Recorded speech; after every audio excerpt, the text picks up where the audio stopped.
Hello, मेरा नाम सात्विक है और आज मैं जिस बारे में बात करना चाहता हूँ ना, जो चीज़ मैं शेयर करना चाहता हूँ वो है मेरी रियलाइजेशन इस बारे में कि our discipline will always be tested multiple times before it starts to show the results we desire.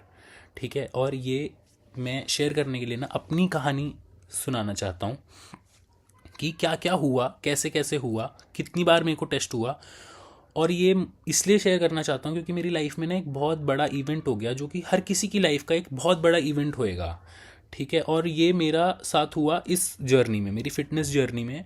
और इस इवेंट ने मुझे बनाया, मतलब इस इवेंट ने मुझे मेन जो पुश दिया ना डिसिप्लिन में, वो इस इवेंट ने दिया जो कि मुझे ब्रेक करने के लिए आया था। मतलब आपको ब्रेक, इतना बड़ा टेस्ट था कि ये मुझे ब्रेक कर सकता था और बहुत गंदे तरीके से ब्रेक कर सकता था। तो मुझे लगता है कि मुझे ये अपनी स्टोरी कहीं शेयर करनी चाहिए ताकि शायद किसी की हेल्प हो जाए कि यार आप अकेले नहीं हो, आप वापस खड़े हो, आप अपने इमोशंस को संभालो और वापस चलो अपना डिसिप्लिन, क्योंकि शायद आपका रिजल्ट बहुत पास में ही है अब।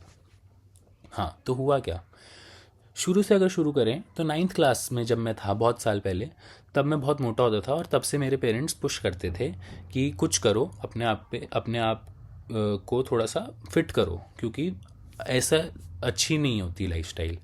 खैर, तब तो मैं हर किसी की तरह ऐसे ही कि यार धूप ज़्यादा है, कभी सर्दी ज़्यादा है, कुछ भी करके अपना डिसिप्लिन नहीं मेंटेन करता था, कंसिस्टेंट नहीं रहता था। ठीक है, चलो।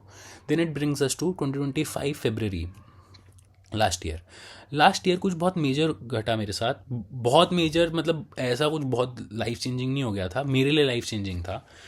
और उसने मेरे को मजबूर करा कि मैं इस जर्नी पे जाऊंगा। उस बारे में मैं किसी और वीडियो में बात करूंगा कि उस टाइम क्या हुआ था मेरे साथ।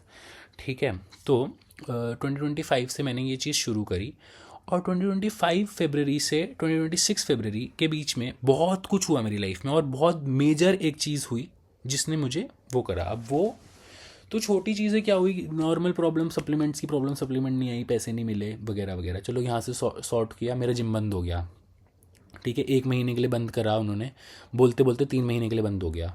उसमें फिर मैंने दूसरा जिम मैनेज करा, बड़ी मुश्किल से ज्वाइन करना, वहाँ गया, वहाँ वर्कआउट करा, तो चलो ये भी मैनेज हो गया। उसके बाद मेरे डैड जो थे, सॉरी, वो 2 साल से किडनी फेलियर से सफ़र कर रहे थे।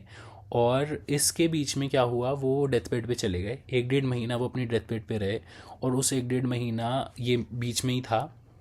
ये बहुत बड़ा इवेंट था मेरी लाइफ का, क्योंकि मैं यहाँ पे बहुत एग्जॉस्टेड था, मेंटली एंड फिज़िकली। रात को जाना, हॉस्पिटल रुकना, उठना, फिर सोने के टाइम पे प्री वर्कआउट लेता था, जिम जाता था, वर्कआउट करता था, क्योंकि वर्कआउट बहुत ज़रूरी हो गया था मेरे लिए। बहुत, पता नहीं, अंदर मेरी एक आवाज़ आ गई थी जो कह रही जा रही थी कि ब्रो इट्स टाइम, अब अपनी आपको चेंज करो। ठीक है, चलो।